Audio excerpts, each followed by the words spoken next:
ඉරිමත් මගේ සකි යහපත් ළමයෙකි නුවණක් ඇත්තෙකි වැඩටත් සම්මතෙකි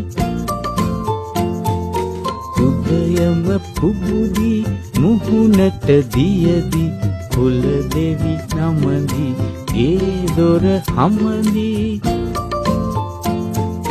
පාඩම් කරනට පත පොත ගෙන සිට සිත වෙන දෙයකට නොහරි කිසි විට